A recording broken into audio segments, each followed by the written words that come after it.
প্রিয় বন্ধুরা, আবারও চলে আসলাম সেই ভাইরাল জায়গাতে, যেই জায়গাটাতে আসলে মনটা জুড়িয়ে যায় এবং সবাই চেষ্টা করে একটা নজর এই জায়গাটাতে দেখার জন্য, আসার জন্য।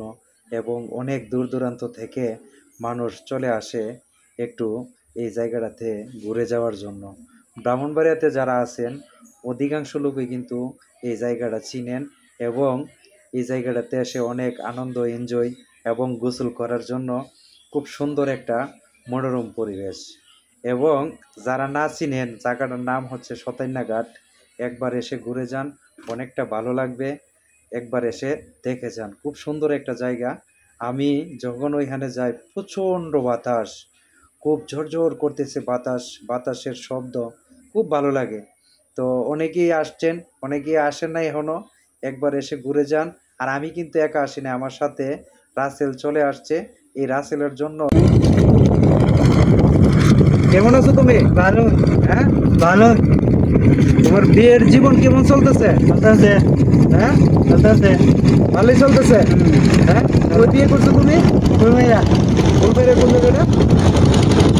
এদিকে বছরের সাথে যে ফুলবাড়িয়া। হ্যাঁ, আচ্ছা। তো তোমার শ্বশুরবাড়ির মানুষ ভালোই নেই? ভালো। হ্যালো, এই যে দর্শক বন্ধুরা, এই যে রাসেল রে আমি সাথে নিয়ে আসলাম এই যে এই ভাইরাল জায়গাতে। তো রাসেল আমার সাথে চলে আসছে, যেভাবে বলছি যে আসো তুমি। অনেকেই কমেন্ট করছে তোমার নিয়ে একটা ভিডিও করার জন্য। তুমি কি খুশি? বুঝি।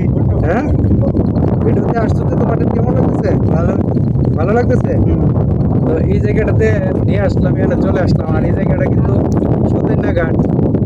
এই জায়গাটার নাম হচ্ছে শতাইন্যা ঘাট।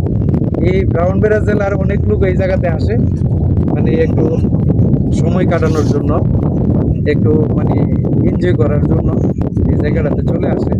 তো আপনারা যারা এখনো আসেন নাই, আইসে একটু ঘুরে যাবেন, অনেক ভালো লাগবে। অনেক ভালো লাগবে এবং অনেক এখানে আবার বিকালবেলা যখন 4টা বাজে তো প্রচুর লোক আসে, প্রচুর লোক আসে।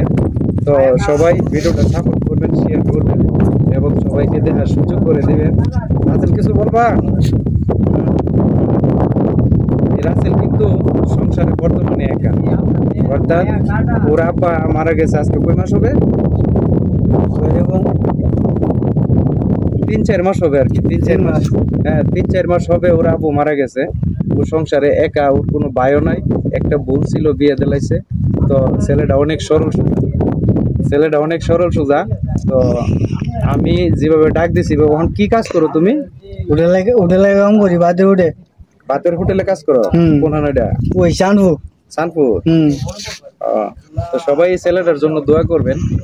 তো ছেলেটা যাতে সুন্দর মতে ফ্যামিলি সংসার, যেহেতু একটা বিয়ে করছে, ওই তো সরল, তো বউকে নিয়ে যাতে সুন্দর মতে চলতে পারে, সবাই ছেলেটার জন্য দোয়া করবেন। আর ধন্যবাদ সবাই, সুস্থ থাকুন, ভালো থাকুন, এই কামনা করি। আসসালামু আলাইকুম।